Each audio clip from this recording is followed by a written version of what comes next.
school for Tuesday, yeah. Good afternoon.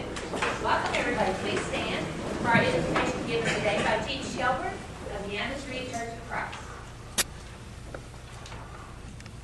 You know, Lord, that just as a student's hardest assignments often are the homework outside of the classroom, so the hardest part of our Commissioner's Day likely was their work session outside of these chambers.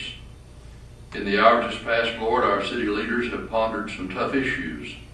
How to use the land around the Civic Center, what to do with groundwater rights that keep us drinking, what comes next in hiring a new city manager, and how they should react to the rate increase by SPS. Now comes the easy part, Lord. Like students who have studied well and therefore know the right answers for the test, our commissioners are ready to face the cameras, the citizens, the questions, as together we transact the day-to-day business of our thriving city. Thank you, Lord, for leaders who care enough to do their homework, who unselfishly spend the time it takes to understand the issues, to hear the concerns of those who will be impacted by their decisions. Be present with us today, Lord, for the good of all who live in this town. In the name of your Son, who came to bless us all. Amen. Thank you so much. Please be seated.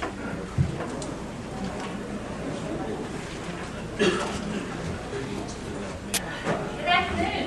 This is a good group here. Glad y'all are all here today. Welcome to our City Commission meeting, held every Tuesday at 3 o'clock. Except for the last one of the month, and that's at 9. So, just a reminder. The first item on today's agenda are the minutes. Do we have any comments from the audience or the commission on the minutes? Do I have a motion? Mayor, move for approval of minutes as presented. Second. Moved and seconded. All in favor, say aye. Any opposed? Motion passes by a 4-0 vote today. The next item is ordinance 7243. This is the second and final reading of an ordinance to adopt. Let's see. I wonder how I'm going to come back. I just have that. I'll come back to number 2 here. We'll skip over to number 3, ordinance 7244. Second and final reading of an ordinance changing the zoning of a tract of land in the vicinity of Southwest 81st Avenue and Coulter Street from agricultural district to planned development district 365 for a hair salon and mini storage warehouses. Anyone in the audience like to speak to this ordinance? Is the owner of that hair salon here today? Oh, good, good. We're excited for you. Are those your warehouses too? Those will be your warehouses? Yes, ma'am. Oh, good. Do you have a name for it yet? Yes, that's of the station salon. Thanks. Okay, thank you. Anyone have a comment on this ordinance in the audience? Or on the commission? Okay, do I have a motion? Mayor, move approval of ordinance 7244. Second. Moved and seconded. All in favor, say aye. Aye. Any opposed? Motion passes by a 4-0 vote. I might go back to this, Mr. Atkinson. Does all zoning changes start as agricultural? Isn't that right? I said that the other day to somebody. They all start out as agricultural. Property that's not previously been zoned for something else in the city would typically be agricultural, yes. Yeah, I think that's very interesting. If it shows where we come from, it's agricultural in an agricultural area. Okay, thank you. The next item is resolution support of the Don and Sybil Harrington Regional Medical Center, Inc. efforts to obtain funding for enterprise projects. This resolution provides support of the City of Amarillo to the Harrington Regional Medical Center, Amarillo, Inc. in its efforts to attract new healthcare services and expand and modernize existing healthcare services through the potential attainment of enterprise project funds from the Texas Enterprise Zone Program. Is there someone here from HRCI? Mike, hi. Would you tell us your name and address, please, sir? Good afternoon. My name is Mike Callahan. I live at 2028 South Austin in Amarillo. The Harrington Regional Medical Center is requesting that the City of Amarillo initiate a resolution electing to be a participant in the Texas Enterprise Zone Act. Participation would allow the Harrington Regional Medical Center to provide the growth and modernization of healthcare-related services on the existing medical center campus, as well as supporting growth on the adjacent properties. This designation would effectively more than double the availability of medically related property incentivized for campus growth. The newly identified enterprise zone would expand the medical campus all the way to Sonsi on the west and include property along 9th Avenue to the north. Within the enterprise zone, new or expanding businesses would be eligible to qualify for Texas state tax benefits in proportion to their ability to hire new employees who are deemed to be economically disadvantaged based on employment status or family income levels. Within the enterprise zone, businesses will be required to apply for project designation to qualify for the state tax benefits.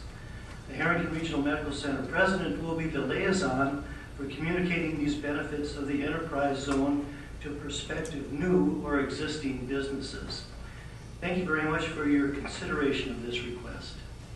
I had a quick question on the enterprise zone. I believe, is Hillmar the first and only one in this area of the state that has utilized those funds from Austin? I believe so. What you're voting on is our ability to apply for those funds.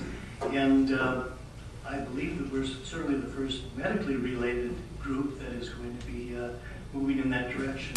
You know, we are competing with Dallas, Lubbock, Albuquerque, and other places.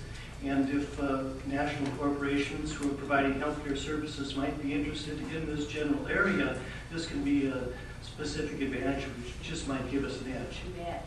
Yeah. Great, thank you so much. Does anyone have any questions from the audience on this particular resolution? For mine, for us? Thank you, Mr. Callahan. I sure do appreciate it. Any comments from the commission? Okay, do I have a motion for this resolution? Yeah, Mayor, I move for the City of Amarillo to support the Regional Medical Center in their efforts to obtain funding for enterprise projects. Second. It's been moved and seconded. All in favor say aye. Aye. Any opposed? That motion passes by 4-0 vote. The next item is Resolution City Golf Course Renovation Project Reimbursement Authorization.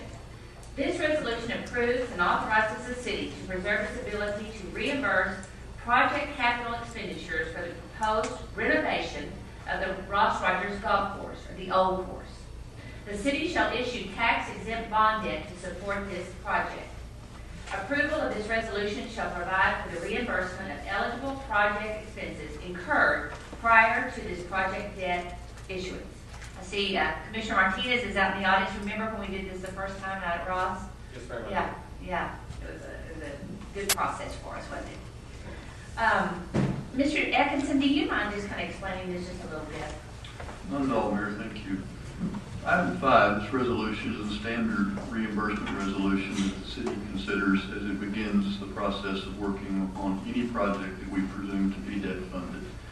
In the case of this project, it is the potential renovation of the east or the old course at the Ross Rogers Golf Facility today. The way the project is proposed to be done, the city would do this reimbursement resolution today, thereby making it eligible for us to repay the expenses that we incur prior to the issuance of the debt. We would also ask later today that you approve 2 design contracts, one for the actual course, one for the irrigation system on the course.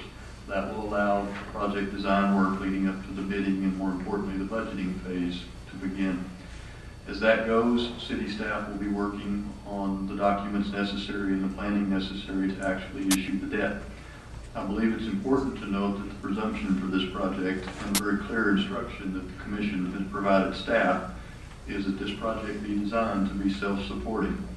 Therefore, as we get to the budget stage of this project, we know exactly, we have a presumed number today, which would be a total not to exceed about $4.1 million. We think it'll actually come in less, but again, as we finalize the budgets, we will move towards the issuance of those funds.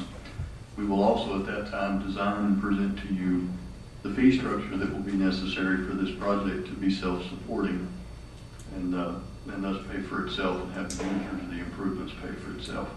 So, any questions for that, I'd be glad to try to answer them. I think what this is saying is we are moving forward with the Ross Rogers renovation on the old course, if this passes. Is that correct?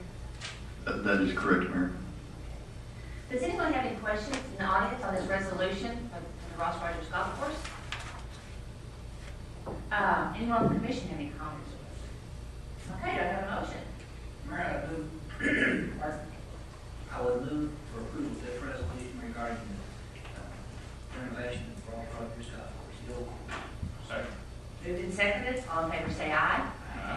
opposed? That motion passes by 4-0 vote. Mr. Norris, can I do the consent agenda and come back to number 2? Yes, you can, Mayor. Okay, on the consent agenda, it's recommended that the following items be approved and that the city manager be authorized to execute all documents necessary for each transaction. A is purchase cationic high float rapid set, 2% polymer. The next one is acceptance public health refugee health grant. C is acceptance tuberculosis prevention and control grant. D is approval office furniture annual contract. E is approval office supplies annual supply contract. F is approval fire station property purchase. G is approval agreement for engineering services. H is approval golf course design services contract. I is approval golf course irrigation design services contract. And J is approval of the Potter County well drilling contract change orders. That's saying a lot here. There are a few that I just wanted to touch on, and we'll start with Mr. Richardson, Matt Richardson, who's with our health department, talking about maybe the public health refugee grant as well as the tuberculosis grant opportunity that we have. Yes, Good Mayor. afternoon. Good afternoon. Good afternoon, everyone. The first one we'll touch on is the grant for our public health refugee health services. And what that really is the international refugees that come to Amarillo have to be screened for communicable or infectious diseases, and they get an overall health exam where we also try to link them to a medical home. We typically use Texas Tech because they're a system and they have a lot of specialty providers. These people come with Medicaid status because they're an international refugee, very different than immigration. So this is a completely separate program. And so we, as the Public Health Department, provide those screening services and try to get their foot in the door in our medical community in Amarillo. What this grant did was give us more money for nursing capacity, for some clinic transportation costs that the refugees incur, and then some interpretation costs. You can imagine with international refugees, there's a lot of interpretation costs to our department. Burmese, Chin, Somali, a host of Iraqi, Farsi, so there's lots of different dialects and lots of different languages spoken, which we have to pay for, which we are paid for from this grant. So this is a self-sufficient process for the city of Amarillo. This is budget neutral to the general revenue fund. It's completely supported by federal grant, pass-through dollars through the state of Texas. And a nice increase. I'm sorry? About a 20% increase. We did. This is a place, and I would re-emphasize that we are somewhat reactive. We don't get to select as a community how many international refugees come. That happens in Washington with coordination with the World Health Organization. And we have 2 volunteer agencies in town, Catholic Family Services and Refugee Services of Texas. Both of those agencies place refugees from Washington into Texas, into the communities that accept them. And so refugees come to Amarillo, and we're given a list about 45 days ahead of time, and we try to process those families as quickly and efficiently as we can. Do they come in large groups one at a time? You never know. You never know. You know, it's interesting. Sometimes the summers are slow. Sometimes they're very busy. We've actually experienced about 25 refugees a week, which whenever I started this job 5 years ago, we had 25 a month. So we've experienced quite a growth in international refugees to Amarillo. It's a very attractive community for the national effort, really. There's high-paying jobs, line jobs. I mean, there's lots of industrial opportunities here for entry-level positions. There's a great education system, and real estate rent is fairly low. So when you combine all of that, those volunteer agencies believe that Amarillo is one of the easiest places to plug these refugees in and help them be contributing members of society. But they're identified ahead of time, whereby we're waiting for them to get here, and therefore early screening, because to me that'd be extremely important. That's right. So what happens is we get lists, a month and a half out, and we try to get them scheduled in our clinics, make sure we have the appropriate providers, make sure that we can do the case management in conjunction with those volunteer agencies. We have about a month and a half lead time on that, and that works pretty well. It's a recognized stress on the educational system, and certainly for the employers in town. But I think it's been beneficial. How do you, the language barrier, it's just got to be humongous. It is.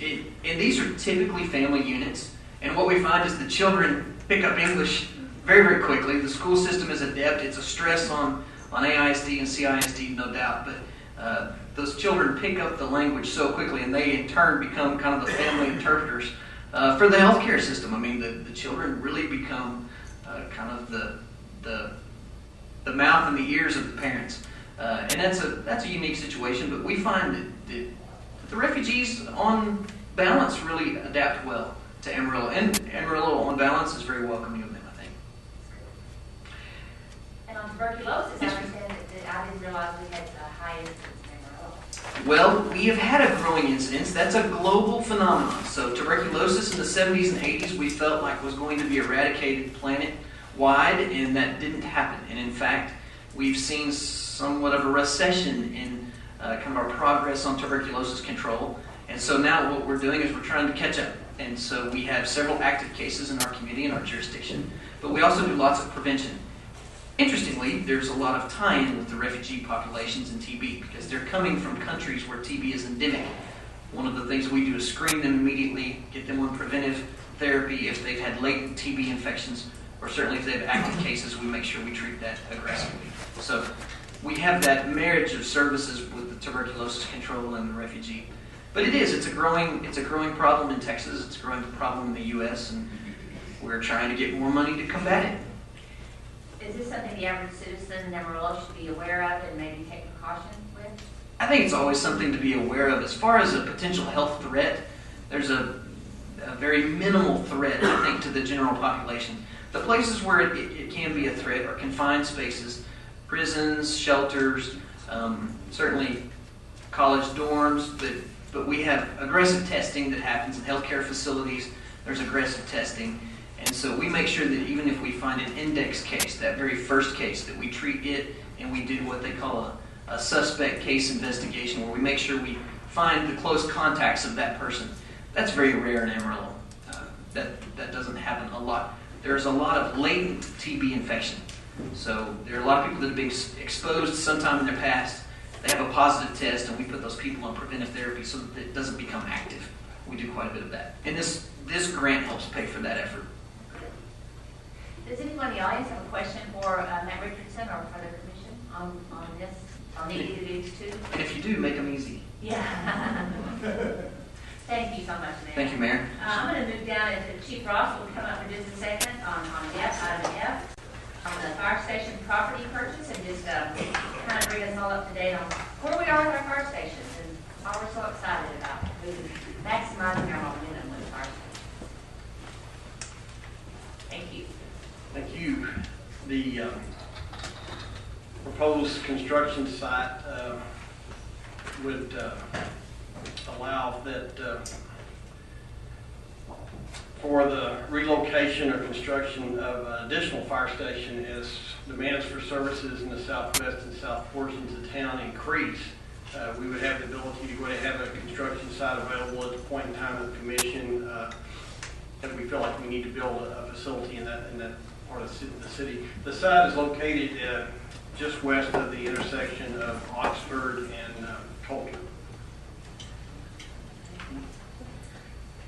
Okay, so this is just anticipation of a fire station that would replace one that possibly down the road possibly, but we need to go ahead and purchase. Yeah, that part of town is really growing, and as you're aware, and we're a time and distance business, you know, the faster we can get the first responders to our customers, you know, and as the city continues to grow and we spread out, we want to be proactive and make sure that we have suitable construction sites and locations that would maximize our ability to respond. So that's basically not just this site, but several other sites. We try to procure property and have them available so as the city continues to grow, and we feel like that we are making enough calls in that area that we can propose that we, you know, either move a fire station or build an additional fire station.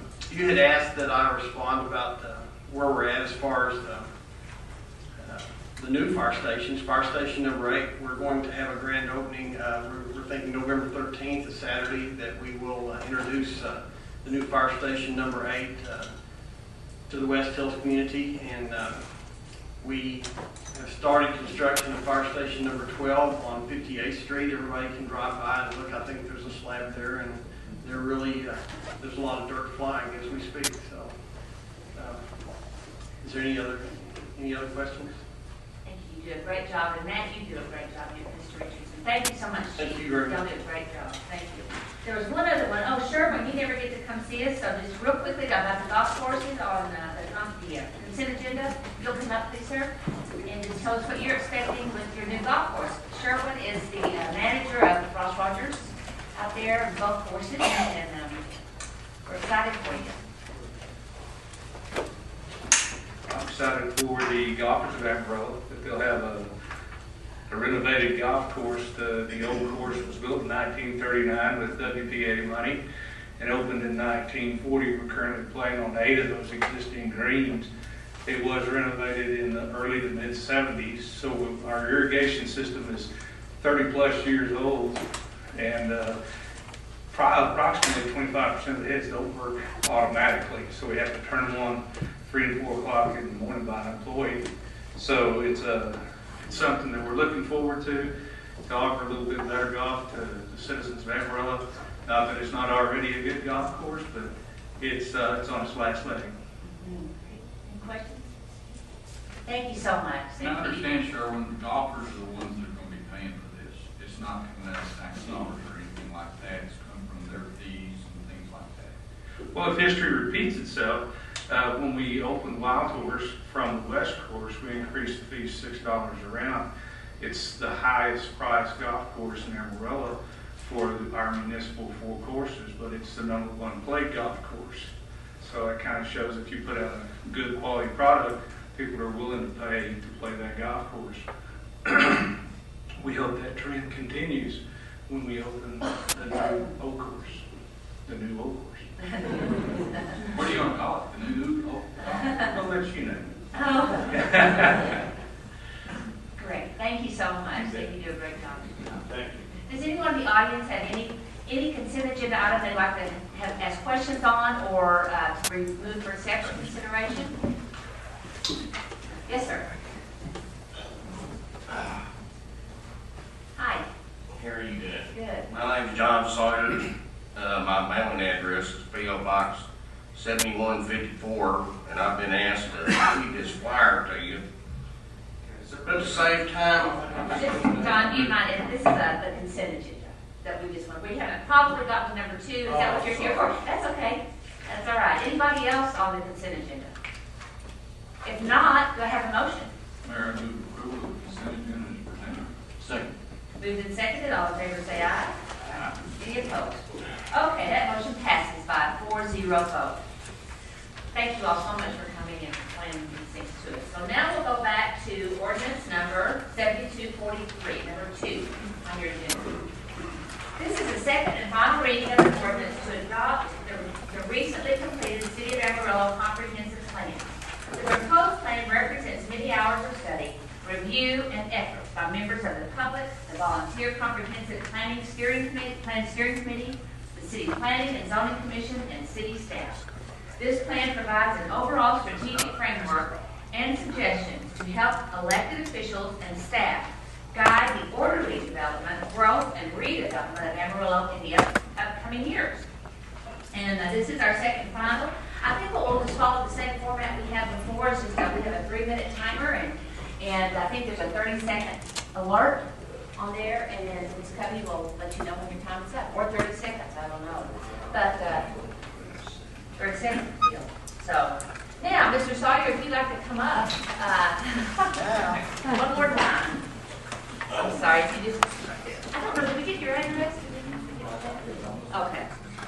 Well, I gave it. I'll give it again. P.O. Box 7154. Thank you. And I'm sorry I got out of That's okay, protocol. it's confusing. It's confusing. We have those. No, you don't. Yeah. You're way ahead of me.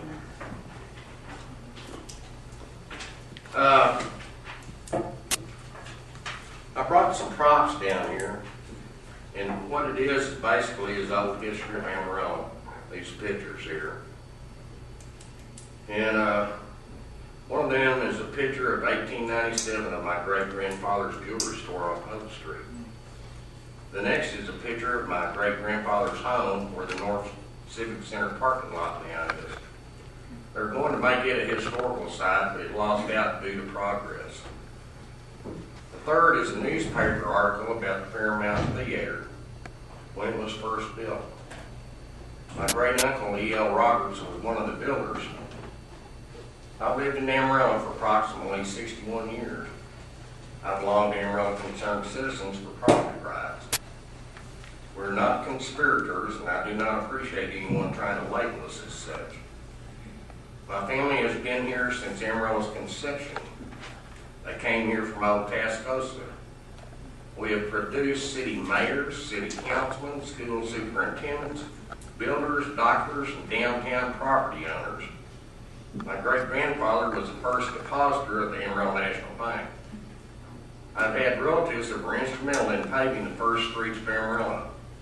I guess the point I'm trying to make is they did it all without federal aid, and it wasn't railroaded through. I'm very concerned about our money as taxpayers and how it's spent. Also, how it's used. I'm very concerned about the American Legion Hall. I have no problems with Amarillo growing.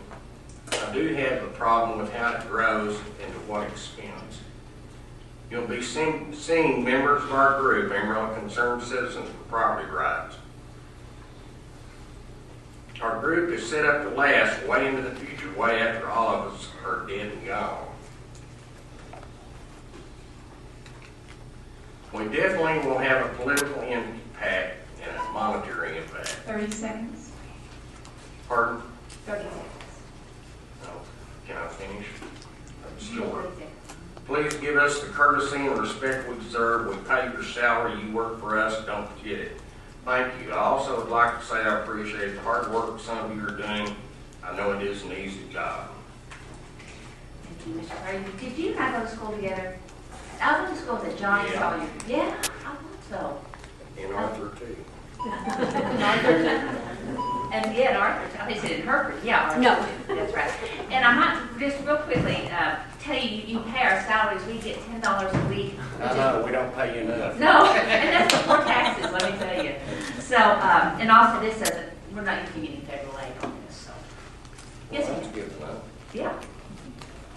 My name is Kathy Altman, and I live at 2105 South Lipscomb. And I have a statement that I'd like to read you from the Amarillo Concerned Citizens for Property Rights. This is to clarify our position on this Amarillo Comprehensive Plan. We have not intended to accuse the mayor, the city commission, or the various planning committees of being part of a conspiracy. What we have attempted to do is bring attention to the many ordinances that have been presented and passed in rapid succession and that affect our property values. It was mentioned that many opportunities have been allowed to view and provide input regarding the various proposals. It is more likely that these opportunities for input were to view canned presentations from professional planners and code writers. These presentations allow for very little real input. You are given choices of a plan in this format or in another format, but the basic plan remains the same. Otherwise, the plan for Amarillo would not so closely resemble the plans adopted in other towns and cities across the nation. The main focus of the plans is to control growth and to curb individuality. Our homes and businesses were not designed and built to all look the same. Individual creativity is what built this nation, not central planning. Why do we need it now? And I would like to ask the commissioners to please table your vote today so that the public can be more involved in this process. We feel like it's rushed through on us. Thank you. And I will leave a copy with you all. Thank you, Ms. Altman. Ira?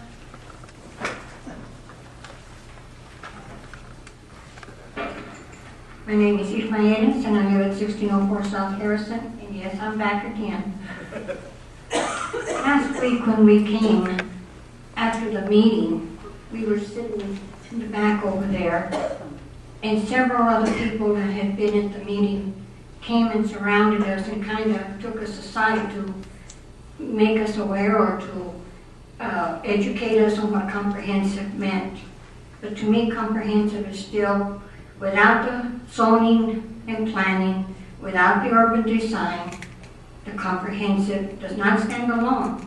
It still needs all the three. And so I keep it when I come, I keep being told I'm talking about the wrong thing. You're here at the wrong time. You're speaking to the wrong people. To me, it's all one and the same. I did not appreciate Mr. Scott using the word conspiracy because none of us have ever used it. We have not accused anybody of it. So I didn't like that he said it because I think he's trying to downgrade us, make us look like we don't know what we're talking about. But I think we are smarter than he thinks we are. Because one of the things he forgot is that he represents the people that elected him. And we, the concerned citizen for property rights, we are representing the backbone and the heart of Amarillo. And today on a radio talk show, local talk show, other people besides us were calling in and we're talking about how this is being railroaded through too fast. They're just now becoming aware. And I would like to ask if we could have an evening meeting before you vote on this. Please table it to a later date.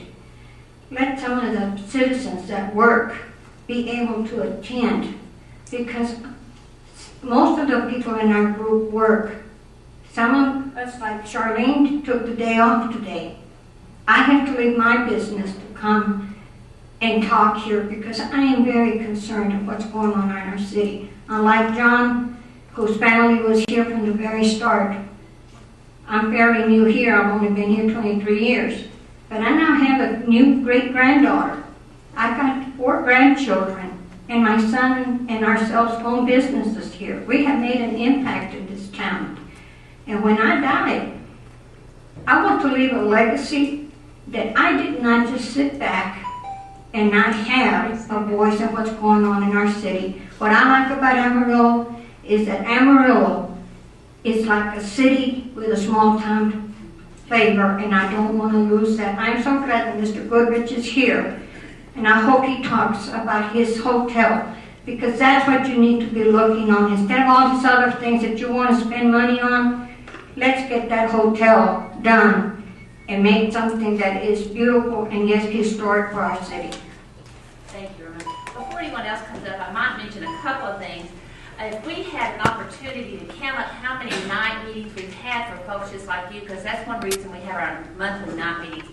I don't know how many, Vicki, how many have we had? How many, Kelly has those numbers. Oh, Kelly, how many night meetings have we had speaking to this over the 2 years that we've been talking about this? We've had, I didn't bring that. Approximately.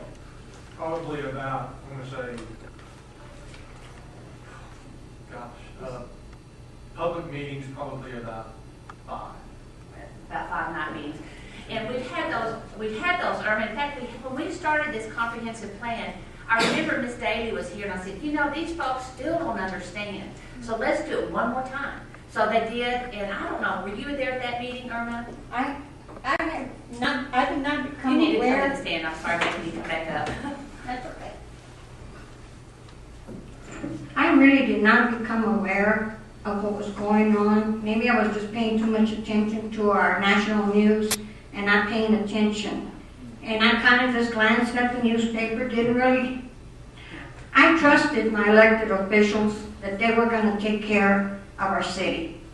And so I didn't care. I didn't pay attention. I really apologize for that. And as we are talking now about it, and we are out in the community talking to people, they are asking us questions now, and they're telling us they were not aware. They didn't pay attention. Yeah. And so that is why right now people have finally woken up, and that's why we are asking for this time. I understand. you know, we would love, again, to sit down with you. I understand your frustration. My frustration is that we can't seem to get through that we are not here to hurt any citizens. We are not here to take individuality away from anybody. That is not the intent. We are here because we want to see the success of our future generations have an orderly, organized community, not copycat from your neighbors. And I know a lot of this has to do with the residential. Mr. Goodrich, that's part of the design urban, the plan that we have urban. He's part of that. He is part of our looking at all of this comprehensively on what's going to be good for this city. Has nothing to do with individuality of homes. Most of those things in residential areas have to do with ordinances that are already in place. That are already in place for the city of Amarillo that have been there for years. And I just hate that you're misunderstanding what we're trying to say. And Irma, that's okay, that's all right. But it's not not just the residential areas that we're representing. I understand. Represent the whole Oh, I know. We've heard you from the very beginning. Whoops, don't fall. But I know you're frustrated. Our concern is that we can't get you off, can't say it in a way that everybody understands. And we are more than willing to sit down with you. We can't stop this process because a few folks don't quite understand. We're willing to work with you, and I know you don't think it's just a few, but it is just a few in the scheme of things. We've got to continue to move forward with the future of this city, and a city that fails to plan plans to fail, and that's exactly. We do not want to be there. If we don't plan, we won't know where our sewer lines are going to go, our roads are going to go, where we want residential as compared to industrial. You don't want industrial in your residential area. I know you don't. That's what a plan is for. And it is not to hurt any of you all in any way at all. And if you have a single concern, specifically about your property, I wish you would come to us. And, you know, I've been thinking about this. Johnny, just a second. It's Johnny. Just a second. Well, and I'll talk to you after the meeting, but I was thinking about this last night. I am so sorry that we can't seem to get through. This is a plan for our city, an organized plan, so this city will be run in an organized fashion over the many years to come. In fact, we should have done this a few years ago, and this is supposed to last at least 15 to 20 years, and then we have to reevaluate it and make sure that it's doing what we need to do. But nothing that we're doing right now has been set in stone. And it is not taking away individuality. I promise you. Give us some time and I wish you, the folks that are mistaken, never come back and say, we were wrong. But I can tell you, you're right. Thank you for trusting us. That's what we want to do. We want to serve this community to the very best of our ability. We are not trying to undermine anyone. We have tried to give this a two-year availability to the community. I'm sorry you missed it in the paper and on the news. I'm sorry about that. But we'll work with you one-on-one, I promise you, but just give us a chance. We have a great community here, and we're ready to move forward and make it even better. And I mean that from the bottom of my heart. I mean that from the bottom of my heart. And these folks that have worked on this comprehensive plan have done so for 2 years. The staff has worked on it for 2 years. The community has worked on it for 2 years. So it's not just us saying this is going to happen because we're not even sure exactly what is going to happen. Give us a chance. It's for the future of our city. It is not to take any privacy rights away from anybody. I promise you. And I don't know how else to say it. Oh, I get wound up because it's so frustrating. And I know you're frustrated. And I wish we could come together on this. But let's work together, okay? Let's work together on it. And I'm sorry that I guess my 3 minutes is up, right? Okay. Anyone else like to come up for 3 minutes? Yes, Ken. I'm sorry, then you'll be next. My name is Kenneth Graham. I reside at 3007 Harmony Street. Thank you, Madam Commissioners. I don't mean to overrule what Mr. Shaw said about our evening meetings, but I think we probably had at least 12 or 14 meetings during this 2-year process. Meetings held primarily with the steering committee. I can only think of 2 of those meetings that were not held at night. So my memory says we had about 10 to 12 meetings at night. 4 of those meetings were held intentionally in different quadrants of the city, where we gathered input in the northeast quadrant, the southeast quadrant, the southwest quadrant, and the northwest quadrant. Those community meetings held in the quadrants were very well attended. Anywhere from 30 to 50 people attended.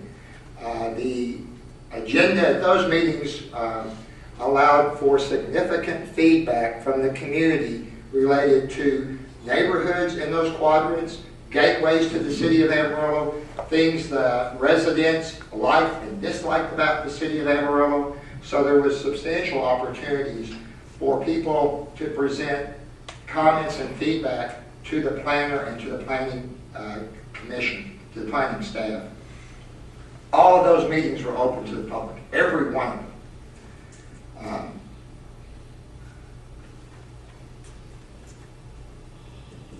I appreciate what you just said, Mayor, about the necessity for a plan. When I talked to Commissioner Eads, about over 2.5 years ago, I was astounded to learn that we did not have an effective plan for this city. At the same time, I had just rolled off the Parks and Recreation Commission. That's a commission that functions extraordinarily well. That's a department that functions extraordinarily well. As far as I know, for the last 10 years, they have functioned with their own comprehensive plan for Parks and Recreation. That's why we have such great golf courses, why we've been able to build such a wonderful baseball complex in southeast Amarillo, on and on and on, because that plan calls for 1, 2, 3, 5-year projects that are funded within that time frame. And that's the way I view the comprehensive plan that we have worked on and hopefully present in a concise manner to the City Commission. So I know I was up here last week complimenting you, and this afternoon, again, my compliments, and I would encourage you to approve this final reading of the comprehensive plan. Thank you, Mr. Graham. Thank you. Yes, sir. How are you? Good evening. I'm Gary Lindley, and my address is 4802 Carroll Lane, and I'm with the Amarillo Citizens Group. Do y'all have one of these comprehensive plan books out there? No, well, I don't think we have it with us right now. I don't. Do y'all? I'm sorry. Go ahead. Well, on a lighter note, I've read it a couple times, and of course I'll have to read it many more times. It's very comprehensive, it is. On page, or I guess it'd be chapter 2.5 and 6 is missing in my book. So I pulled it up on the web. I got this book last week. And I was just wondering what it might have been, not that it's a conspiracy or black helicopter drill or anything. But just wondering, it's on page 4, it had the last paragraph is strong neighborhoods. And then I got just dead zone and get back over here on action strategies. But I was wondering if everybody's book, because if you read it a couple of times, I guess what I'm asking, and I don't mean to be a smart aleck, have you read the plan, and do you guys really understand it? Because I'd like to see some guy just like me come out and say, Gary, if you put that sign up there, and you've got 3 screws in it, but it's only required you have 2 or whatever, but make it in easy terms for, I just had a high school education. I was blessed to have a good job, but people can't understand that. And I know you guys, when you write that stuff, you probably have to do it that way, but most people I've talked to and sit down with them, and they'll say, well, what is this? And I'll go talk with them. And they said, I don't understand what you're saying. And I said, well, when it gets all over to, I'm learning about blight and infill, and you kind of figure that out. But the thing I hate the most is that we've just been hit our economy terribly. People are looking for jobs right now. They're hungry. They are frustrated. They're full of fear. And I have to think of my family. And, I've heard all the different things that we can do downtown and everything. I love Amarillo. I love the downtown area. But say if we put an Olympic swimming pool in and we asked one of these kids on our bus tour, would you like an Olympic swimming pool? And they'd probably say, yeah, man, you know. But they probably won't say how we're going to pay for it. So I guess that's where I'm coming up from is I hope for some way we could come together and get an understanding to the citizens out there. Thank you. Good point, Gary. Thank you. Commissioner Eads has a comment. Well, I have to apologize. I have read through that a couple of times.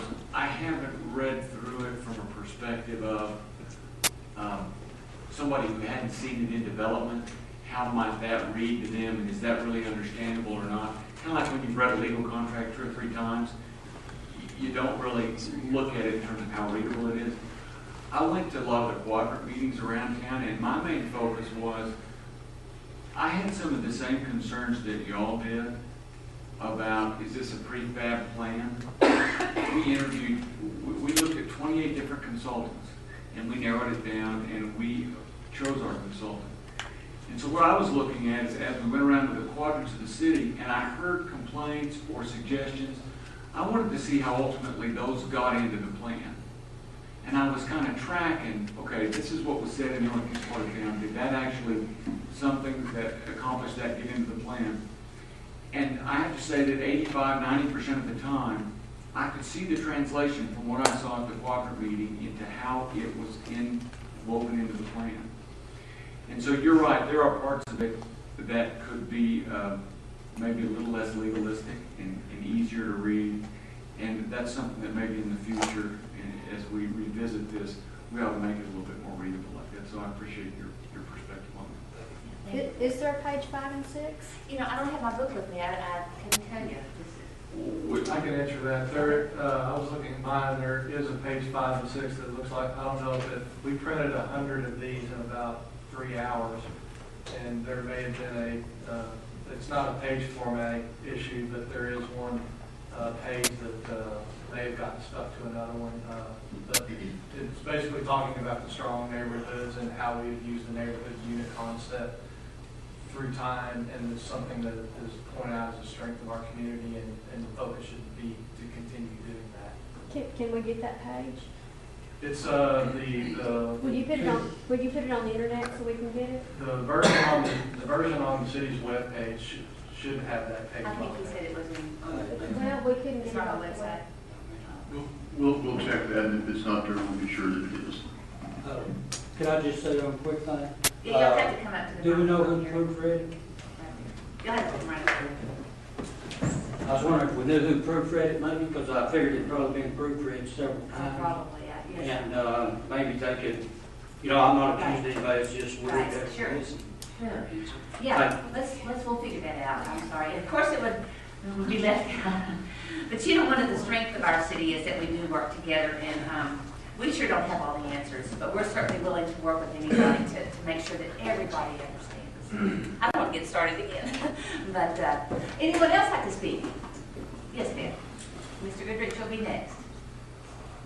Hi, Beth. Hi, good afternoon. I'm Beth Duke. I live at 3141 West 28th. I was privileged enough to be appointed to the Comprehensive City Plan Committee, and I, like Kenneth said, I think I only missed one meeting, but some of my fellow committee members could not be here today, and particularly our friend Betty Trotter wanted me to convey she would be here if physically she could. She's recovering from a fall. But I want to just say how proud I am of the work and how much we worked to include every neighborhood, every corridor, every inch of the city. And as a native, I really want my city to grow in a way that's planned and organized so that we have adequate green space. We have industry where it needs to be and homes.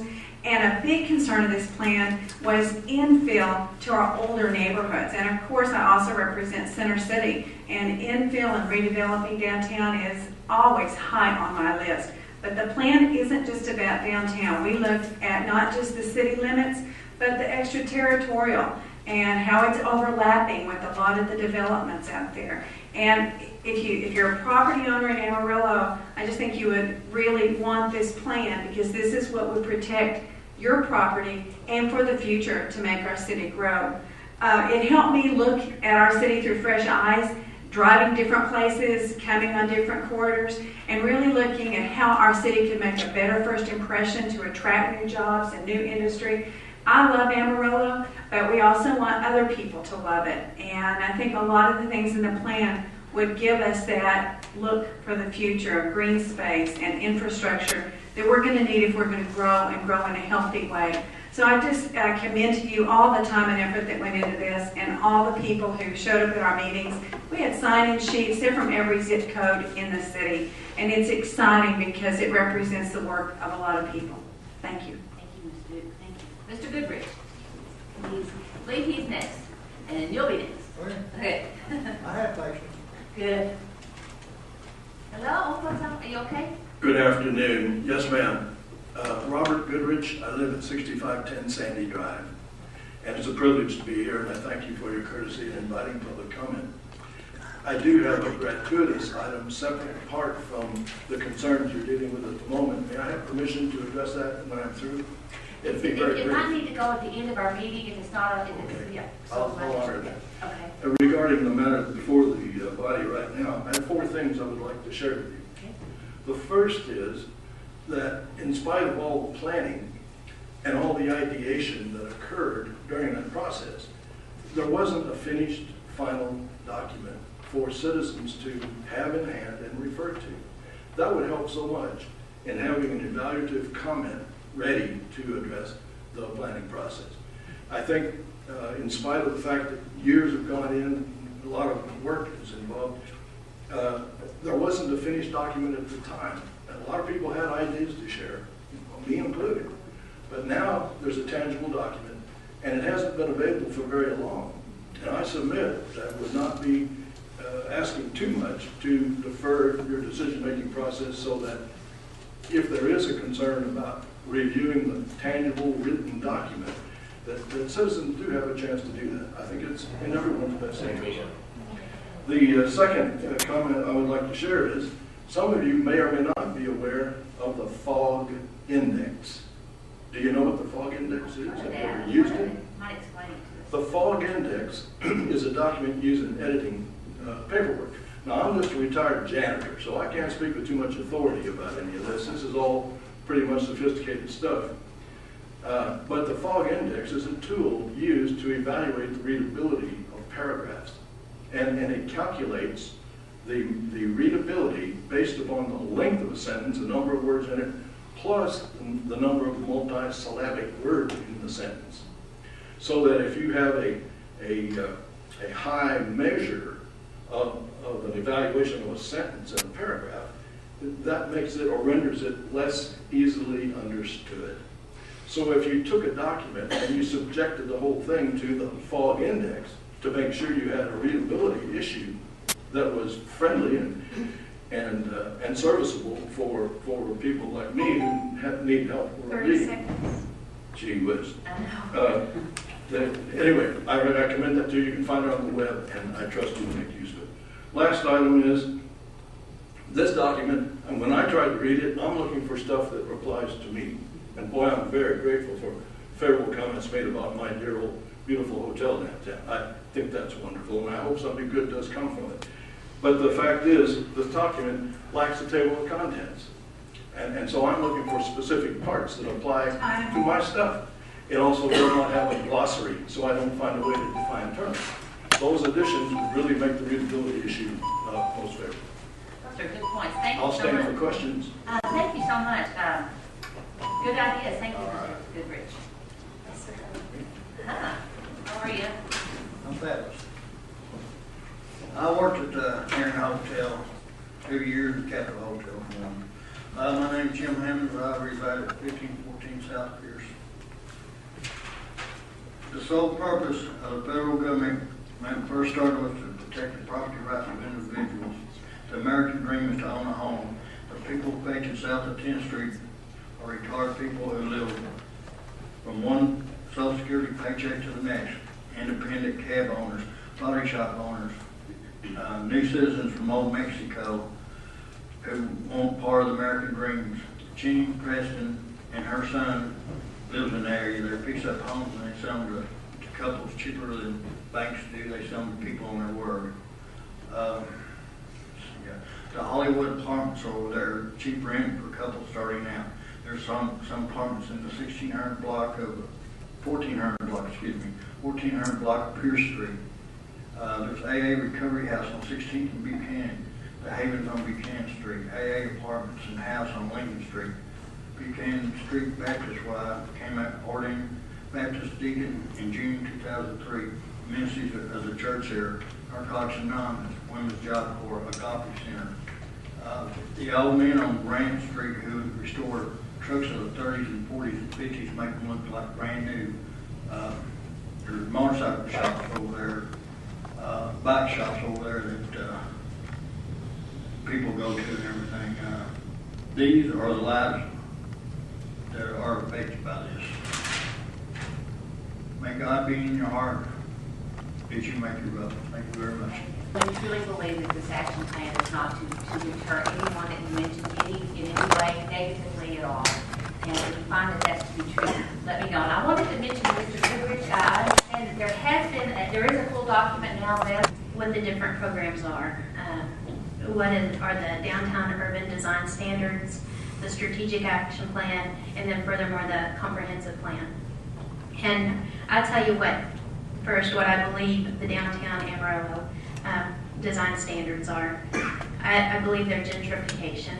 And what that is when you force people from lower income to, whenever they're forced to move out of their neighborhood because of rising standards, rising costs, both property taxes and with property values, and the ability to trigger reviews, which will force them when they need to buy maybe a vehicle for $4,100 to put in a lamp instead. And I've been really sad about this. It makes me sad that I believe that many of us are Christians, and to say that that's good stewardship. I don't believe that gentrification is good stewardship. I believe whenever you represent people, you need to represent all socioeconomic levels. And it's my hope that you will see how that is hurting people.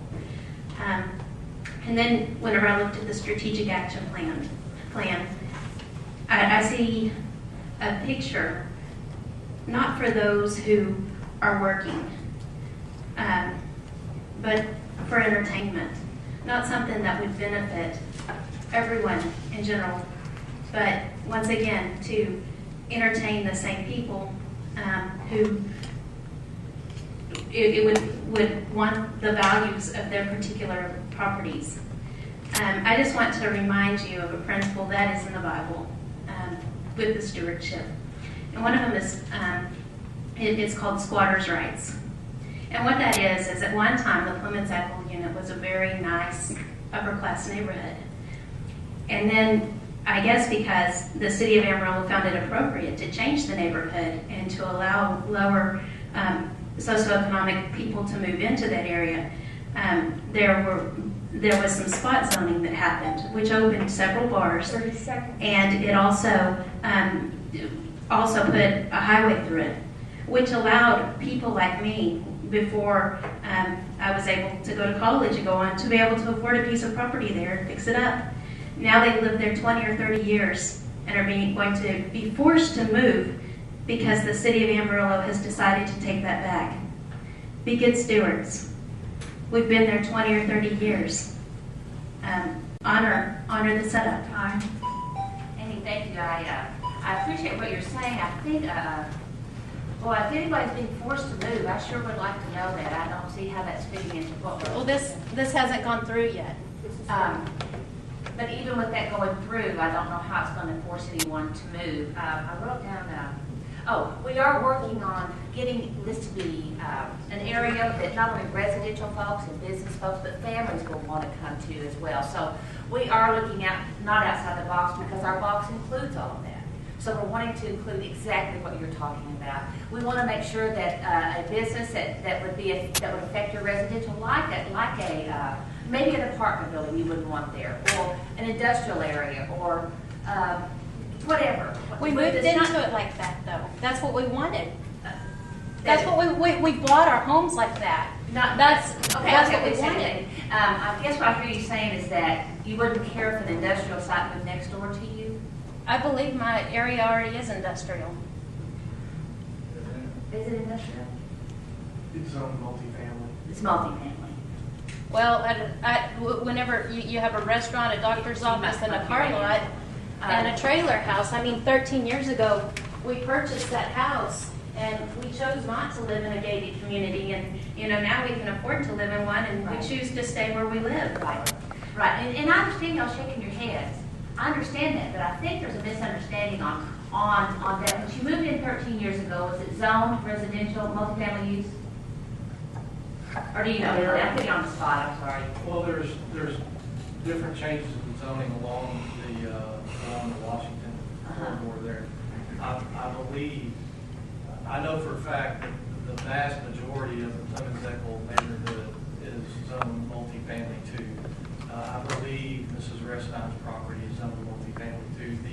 Where the Albertson store is now was zoned multifamily too, which is why they had to do a plan development to be able to locate there. So I believe it was multifamily too, and has been for some time. We sure want to make sure that if something wants to come in where you all are living and you don't feel like it's appropriate, that's exactly what this commission's for, to hear that. And if you don't like it, we want to know about it. And many times we've turned down requests because of the neighbors have said no, they don't want it there. And I do appreciate not having Halfway House in my neighborhood very much. But the spot zoning, I really feel has been due to special interests in money and leadership, because whenever that spot zoning goes through, that allows a two-tote on each street, which is able to sell liquor, which also allows bars and such. And so, I'm not going to complain about what that has done, because 13 years ago, whenever I couldn't afford to own the old historical home that I have now, I was able to get it because the standard was lowered. And I think that, to economically evicting people who've lived in their homes is not good stewardship. I mean, because when it comes down to it, if the property values go up, the property taxes go up. And that is going to evict many people from their homes. And I mentioned to a member of this commission, I said, good people will have to move. He says, or I said, that's going to force them not to be able to afford their house. And he said, they have the right to move. That is not good government. Okay. Please think about us. Thank you so much, Amy. And I might say, if something does come up, we want to hear if a business comes up and you don't feel is appropriate for your neighborhood, please come here, because there are many times we turn down requests. I moved into a neighborhood. I'm sorry, Amy, and I understand what you're saying, and it's just so, that's where the frustration comes in, because that is not where we're going with this comprehensive plan. And I don't know how many times to say it, I don't know how else to say it, except that is not what's going to happen. If you'll send someone to me that has to move out of that neighborhood because of the economy of that area has changed, I'd love to talk to them. Okay, now is there anybody else that hasn't spoken? You know what, I'll give you those three hands. 1 minute, we'll do it 1 minute. I haven't spoken. Oh, you haven't, yeah, I didn't see your hand over there, I'm sorry. I would like to ask a question. Come on up here, sir.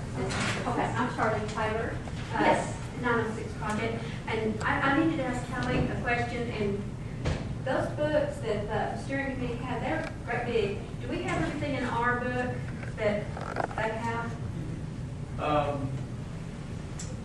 There are some additional documents that could have been associated, like presentations that they used during their work sessions. Can you answer that just a minute on your time? I have some. We don't start here till you start. Well, okay. The only thing that's in this document are the actual chapters. Okay, because that book is huge that the steering committee had, and there's a whole lot more in there than what we got.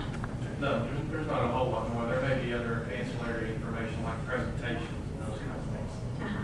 She's got my time going here. No, we don't. We'll start over. We'll start you again. But if you want to get that question. Okay. I didn't know. We'll start you again. Okay. Is there any way for us to get one of those books? You're more than welcome to come up to my office, and I can show you every presentation that was ever made to the committee, and I can I can print you off those presentations. It's just that they were so much bigger than what we've The got. only thing that is in here are the things that are being considered for adoption by the city commission. The city doesn't adopt any of the PowerPoint presentations or anything like that was used to discuss in detail some of these chapters that were being considered by the committee. I would like to read something. Okay, now we'll start. Okay. The embodiment of the conservative dream in America is Texas. Throughout the world, people dare to dream of freedom and opportunity. We unequivocally defend that dream. We strive to preserve the freedom given by God, to us by God, implemented by our forefathers, and embodied in the Constitution. We recognize the nuclear family is the strength of our nation. It is our solemn duty to protect life and develop responsible citizens. We understand that our economic success depends upon free market principles. If we fail to maintain our sovereignty, we risk losing the freedom to live these ideas. Strict adherence to we believe in the strict adherence to the Declaration of Independence and the United States and the Texas Constitution. Preserving American freedom and Texas sovereignty, limiting the expanse of government power, Americans having the right to be safe in their homes, on their streets, and their communities, and the unalienable right to defend themselves. A free enterprise society unencumbered by government interference or subsidies. Limited federal government. We support state sovereignty reserved under the 10th Amendment and oppose mandates beyond the scope of federal authority. We support the 10th Amendment of the United States Constitution. We oppose and refuse any federal mandates which infringe upon the right to self-government and the rights of the citizens, business, and public entities of the state of Texas. We also support asking the governor to direct the Texas Attorney General to pursue all other appropriate legal actions that preserves Texas sovereignty. We further support abolition of federal agencies involved in activities not originally delegated to the federal government under a strict interpretation of the Constitution. We reject the EPA defining repairs and upgrades.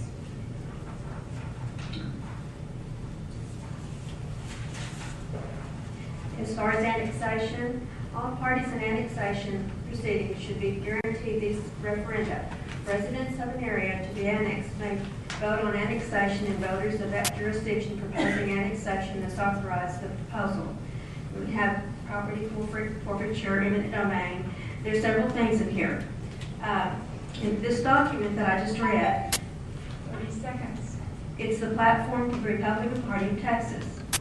And they also in their platform, and this is going back to what Maxine Scott said about conspiracy, they have a problem with the UN also.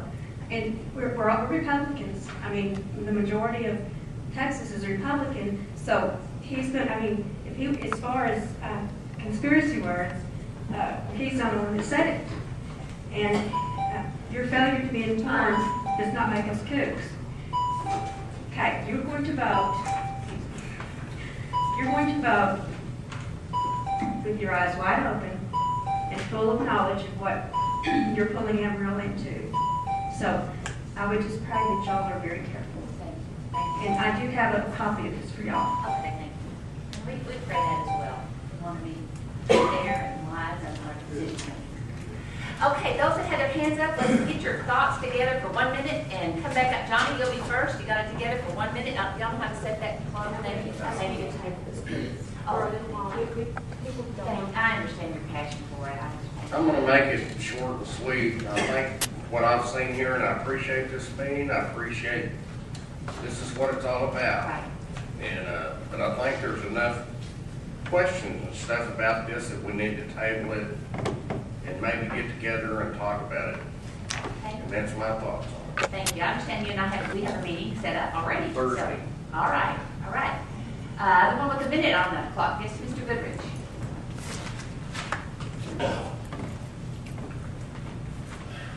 Thank you, Mayor. Very briefly, may I please have a complete copy of this document? I realize there's much on the internet, but I don't know that my feeble printer could print it all. Yeah. And I think the city might be able to afford hard copies for citizens who are interested a whole lot more easily. So if you could do that, and then I would suggest that for those citizens who are really concerned about this, if they had hard copies and you did have a meeting where you invited people to come and ask questions, the tangible document would allow frames of reference that just aren't available any other way. So I suggest it would be in our best interest to do that if you would be so kind. Thank you so much. And please call me if I can get a complete copy, Kelly. Appreciate it so much. Thank you so much, Mr. Goodrich. Anybody else on a minute? Minute at the mic is what we call this. Yes, sir, Emma. I just need some answers to a couple of questions here. One is how all this will be paid for. The second question is about the traffic that's going to be going through our neighborhood. When you build these fancy things downtown, where's the traffic going to go? Because right now Harrison leads from downtown to I-40, and we get a lot of traffic every time that there's an event downtown. So I'd like to know if you have given thought to that, and also a grocery store in our neighborhood. And my next question is if the mayor will please recluse herself because of conflict of interest. Last time you told me that your husband didn't own residential property, but in a quick turnaround that I did in the downtown area, I counted very quickly 11 of his signs. So I do believe it is a conflict of interest downtown. He is a broker. He doesn't own it. Yes, Amy? Don't matter if your property. Thanks, Emma. I appreciate being able to come back up. I got a little sidetracked before on the downtown urban designs. Now for the comprehensive plan. The publication was made to us Thursday, September the 23rd on the internet. The first reading was September the 28th. There is a hurry for it, for you guys wanting to get it through. There's not a hurry on our parts. We want to know what's going on, and we also want a complete copy. So Sure. my question is, and I hope that you'll honor this, tabling this for a sufficient amount of time so that people can read it and study it. It's very important. Thank you. Anybody else? A minute at the mic. Yes, sir. It's May I very ask a question? Uh-huh. The public hearing was the 28th. The first, it was out on the 23rd. The public hearing. I meant hearing, I'm sorry. 28th, the first reading was last week. Right. It was the second reading. Is that correct? That's correct. Okay. Yes, sir. Okay. Yes, sir. Thank you, I just had a couple. Will I get my 2 pages? I mean, how will I know when they got it? Absolutely. Absolutely. Okay. And if you want to come after the meeting, we'll get it for you. Yes, sir. You know, if they're there or what have you, I just, Yeah. but I'd like to say right quick, I've learned a lot. I've been coming for several months now, and so I'm really getting educated.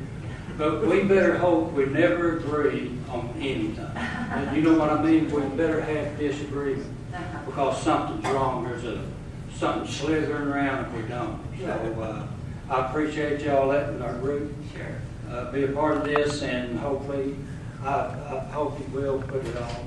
I agree with this. Thank you. Thank you. Thanks for coming to our budget meetings and all of those things. We appreciate you coming. Anyone else? Minute? I might say no matter what happens today, just know that we are here to work with every single one of you, and to help you any way that we can. Like I said, we still don't have all the answers. Things change daily, and we want this to be the best place in the state of Texas and the country to live.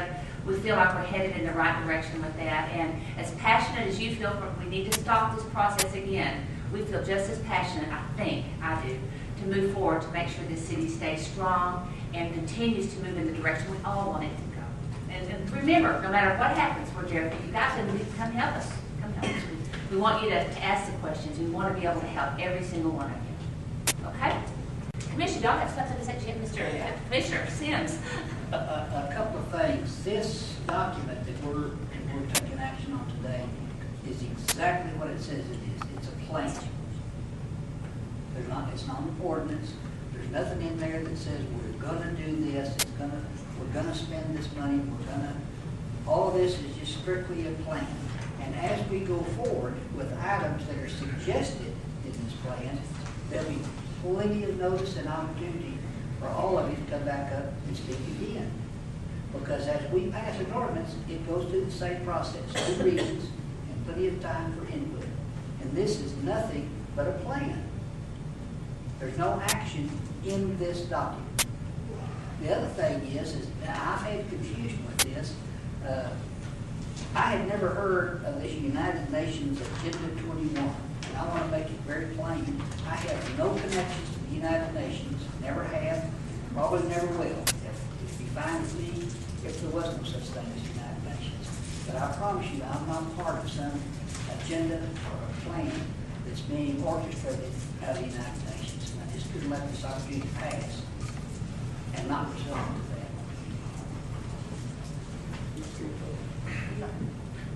Don't have to. Nope. Well, I think I need to, I've sat here listening to everyone and the concerns, and what we're voting on today is a plan. I built a lot of houses, and before you can build a house, you've got to have a plan. You just don't go throw something up. And how's that house going to look? How's our city going to look in the next 20 years? How many people are going to move to the city? How are we going to accommodate them? How are we going to provide?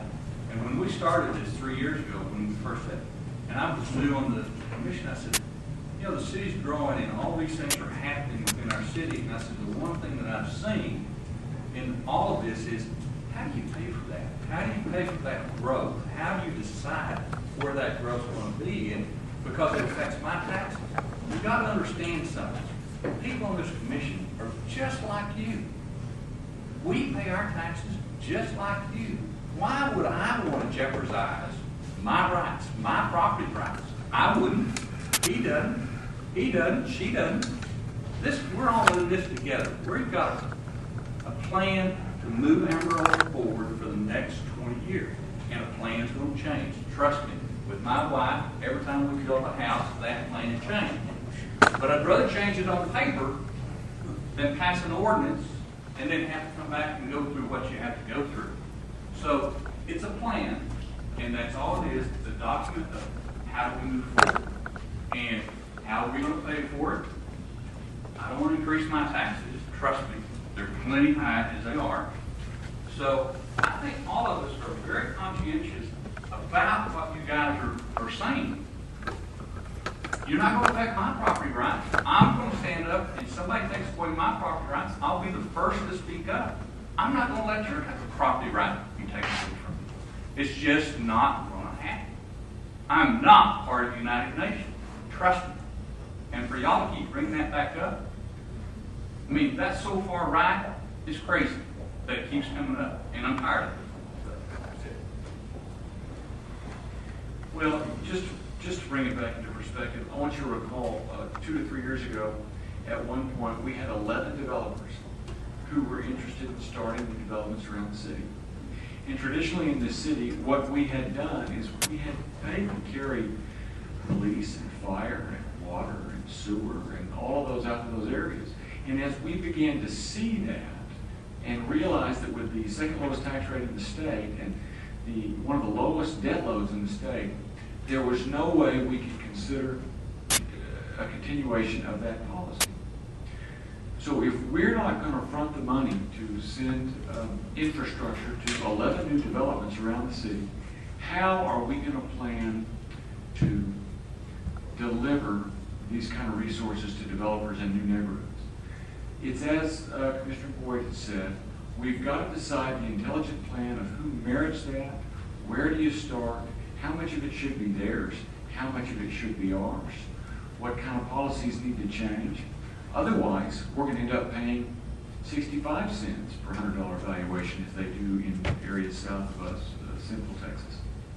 And we want to avoid that at all costs. So you have to have a plan. And that's all this is. And as each step occurs, we can debate the merits of those, and we'll be happy to get your input at every stage. And if you think we're not listening, you're mistaken. We've heard every word you've said, and we support you in a lot of the sentiments that you've related to us. Okay, I think I've said enough, but we appreciate everybody here today and all the hard work that's gone into this ordinance. So, anything else?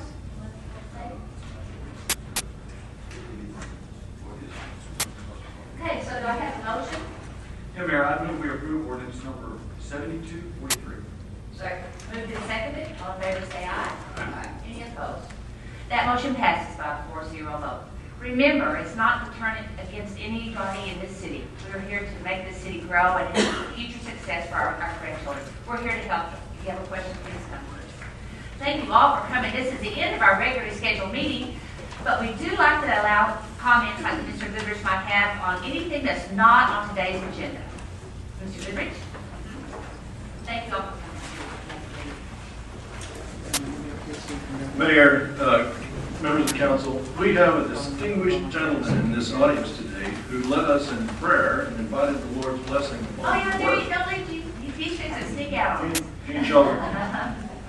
He, whether you are aware of this or not, he wrote an article that was published in Saturday's newspaper that I personally am sending to the United States Supreme Court as a friend of the court because the rationality and the fairness that he identified in that article bears so strongly upon a case that is pending before the United States Supreme Court as we speak.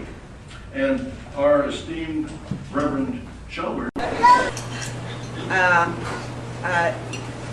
Odds are pretty good that nobody's going to speak up for you.